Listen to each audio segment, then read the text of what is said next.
When I found out that our PE subject this semester is all about our niece, the first thing that popped into my mind is how will I learn it efficiently, and will the teaching strategies of our teacher will be as effective as the face-to-face classes.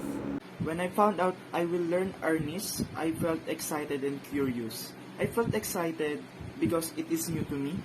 On other hand, I am curious about how to make it right because of online class. I don't see the actual performance, that is why it is quite challenging to me. When I heard about PE this semester was going to be about our niece, I got excited because I always wanted to learn about self-defense.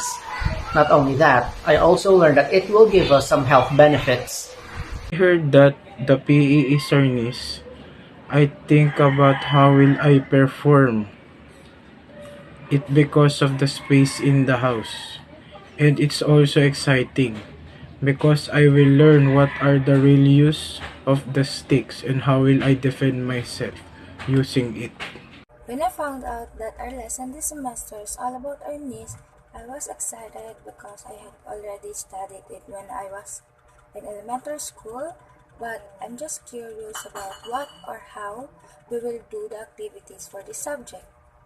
When I found out that our PE subject this semester is all about our niece, I knew it was not going to be easy and it was tiring. At first, I lacked confidence in myself because I do not know anything about our niece. In doing my activities or output, the problems that I usually encounter is I tend to forget some of the stances that leads into the delay of my output. Also, I worry about where would I do my activities for there is no enough space in my home to do it.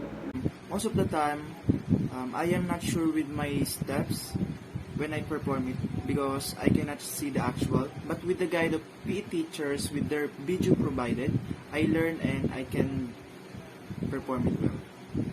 When doing my activities, the most frequent problem that I keep having is having a noisy environment. Barking dogs, noisy neighbors, and other factors that create noise. I overcome this problem by timing when will I shoot my videos. While I'll do some activities, the most problem I encounter is the surroundings because crowded and sometimes unable to focus due to the surrounding and noisy places. The most common issues that I encounter when performing these activities are limited space in our house, and some of the steps are difficult to copy. Problems I encounter is the noisy surroundings and forgetting the steps, and it's confusing as well. As a student, I have a few strategies to execute the skills needed in every activity. First, I read the module thoroughly provided by our teacher. I don't just read it, but I also analyze and try to process everything written on the module. Sometimes I practice the stances a week or days before I film it so I can execute it perfectly. Lastly, I ask a help from my cousin because he is an athlete in the field of arnis. The strategies that I use to perform well in activities, I don't only based on the video they're provided. I also listen to the discussion of my PE teachers. Especially, I taught myself to make my activities well. In order to perform 100% all the time, I always practice first and make sure that I execute the activities properly, especially if it's a video. As a student, the strategies that I use to execute the skills is that I watch the videos carefully, I practice it, and I make sure that my body is in the good mood.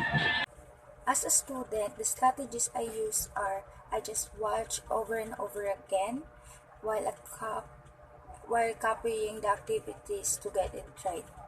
I spend a long time to watching the video in order to master it and then try it out with the teacher in the video.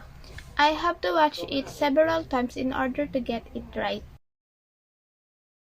The lessons that I have learned from this subject is anything is possible when you work hard for it.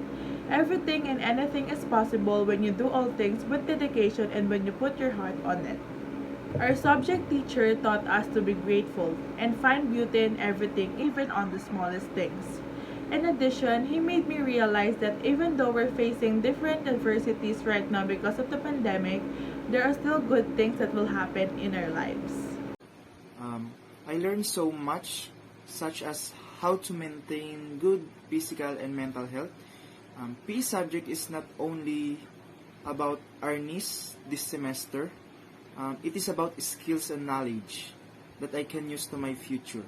And I want to thank my PE teacher that guide us and taught us to gain knowledge for us to be a better person. Arnis is a martial art that can be used in our everyday lives, especially during dangerous situations where we need to defend ourselves. I also learned to take care of my body more, since practicing Arnis can also be considered a workout. In PE subject, I learned stances, how it is important if you're going to defend, or how will you strike, and what are the striking points when it comes to arnis.